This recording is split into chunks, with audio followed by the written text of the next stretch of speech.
कड़ी पत्ता यानी कि मीठा नीम ये एक मेडिसिनल प्लांट है जो कि कोलेस्ट्रॉल कंट्रोल में भी मदद करती है और साथ ही साथ बालों से रिलेटेड अगर प्रॉब्लम है तो उसमें भी ये बहुत मददगार होती है।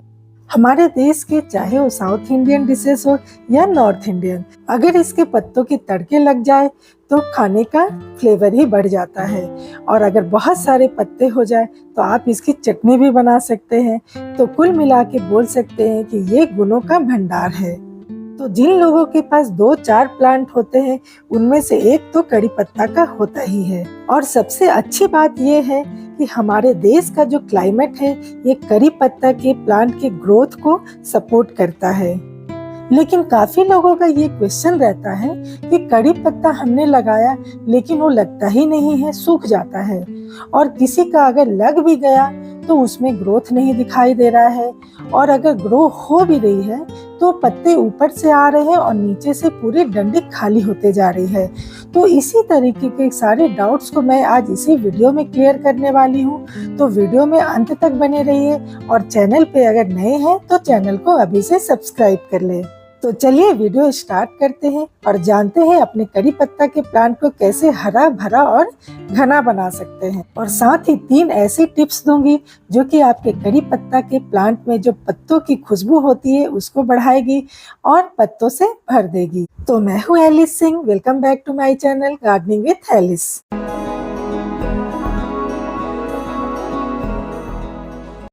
तो कड़ी पत्ता एक पेरिनियल प्लांट है जो कि समर सीजन जब टेम्परेचर हमारा 15 डिग्री से 35 डिग्री तक होता है तो उस समय इसकी ग्रोथ काफी अच्छी होती है। और जैसे ही टेम्परेचर 40 डिग्री और या उसके अबव हो जाता है यानी कि एक्सट्रीम समर रहता है तो उस समय इसमें देखेंगे कि ग्रोथ नहीं होती है और इसकी पत्तियां काली होने लगती है। और दूसरा जो टेम्परेचर बहुत कम हो जाता है तो उस समय भी ये प्लांट स्ट्रेस में चले जाता है। तो यानी कि बोल सकते हैं कि एक्सट्रीम समर और एक्सट्रीम विंटर जो समय होता है यानी कि दिसंबर जनवरी में, तो उस समय ये प्लांट स्ट्रेस में रहते हैं। तो उस समय अपने प्लांट के साथ किसी भी तरह के एक्सपेरिमेंट नहीं करें। फरवरी, मार्च या फिर मॉनसून ये इसका बेस्ट सीजन रहता है जिसमें कि प्लांट काफी अच्छा ग्रो करता है। अगर आप कड़ी पत्ते के नए प्लांट लगाना चाहते हैं तो आप इसे नर्सरी से ले सकते हैं क्योंकि नर्सरी में ये अवेलेबल हो जाती है। या फिर अगल बगल किसी के पास कड़ी पत्ता का प्लांट है तो उसके नीचे से नए प्लांट्स निकलते हैं तो वहां से भी मिल सकता है, या फिर कटिंग से इसे ग्रो किया जा सकता है। तो अगर आप बिगिनर्स हैं तो आप कोशिश करें कि नर्सरी से ही प्लांट लाएं। या फिर फरवरी मार्च मंथ में आपको कड़ी पत्ते में फ्लावर्स दिखेंगे और जो कि बीज में कन्वर्ट हो जाते हैं तो आप बीज से भी कड़ी पत्ते के प्लांट को लगा सकते हैं। ये एक आउटडोर प्लांट है जिसे कि अगर सनलाइट की बात करें तो 4 से 6 घंटे की कम से कम इसे सनलाइट मिलनी चाहिए, तभी ये प्लांट बहुत अच्छे से ग्रो करेगा। और जब विंटर का समय होता है तो आप कोशिश करें वैसे जगह रखें जहाँ पे इसे पूरे दिन की धूप मिल सके।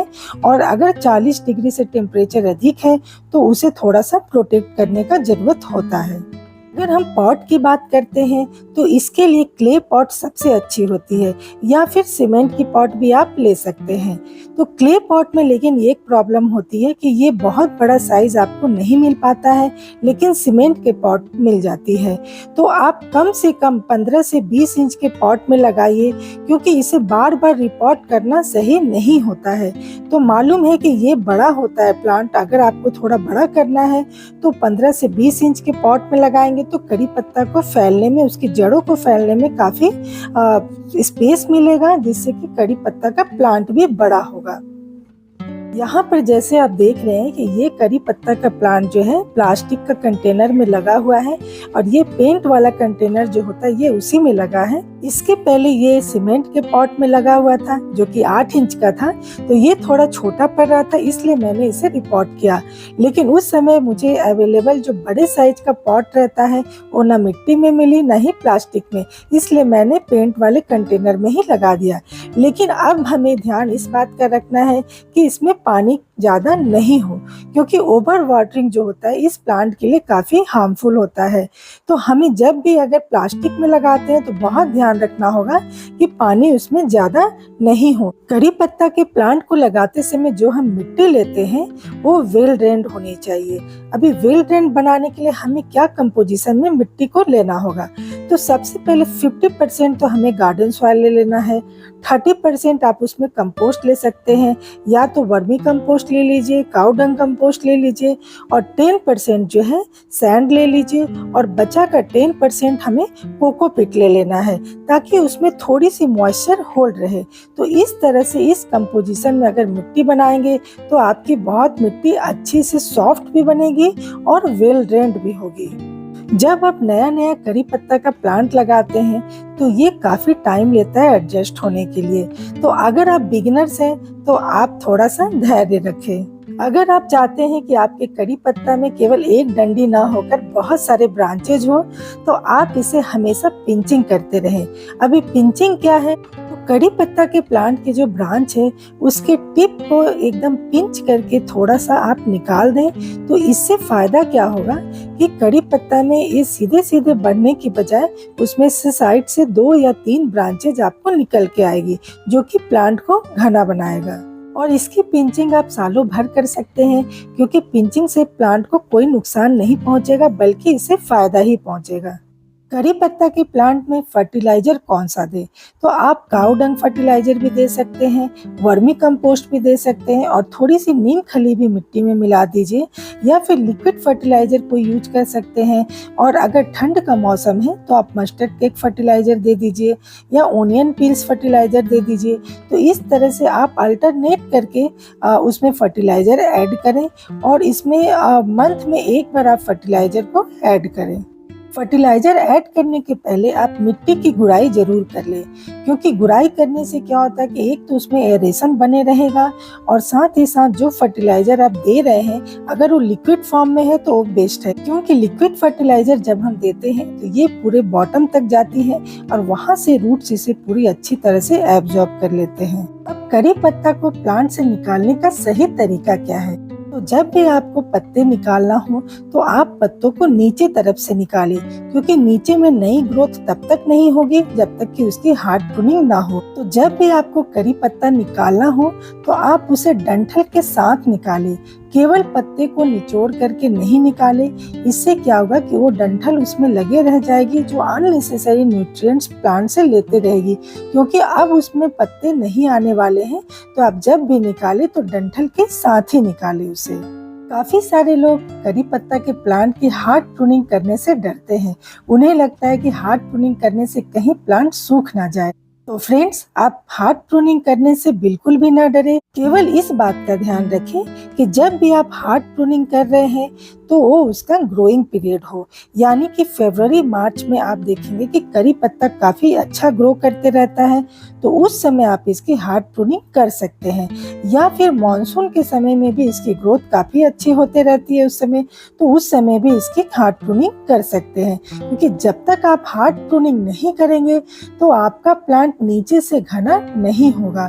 और जब आप हार्ड प्रूनिंग करेंगे तभी आप देखेंगे कि नीचे से भी नए नए ब्रांच उसमें से निकल रहे हैं, और आपका प्लांट नीचे से ही वो पूरा घना दिखेगा। इसकी रीपॉटिंग कब करनी चाहिए, तो जब तक कि आपको ना दिखे कि रूट बाउंड हो गया है, यानी कि नीचे के ड्रेनेज होल से अगर रूट्स निकल रहे हैं या मिट्टी के ऊपर आपको नजर आ रही है, तो उस समय ही आप इसकी रीपॉटिंग करें, अदरवाइज इसे रिक्वायरमेंट नहीं है। रीपॉटिंग करते समय अगर आपको दिखे कि नीचे बॉटम के रूट्स काफी जम गए हैं, तो उसे उस समय रूट प्रूनिंग कर दीजिए।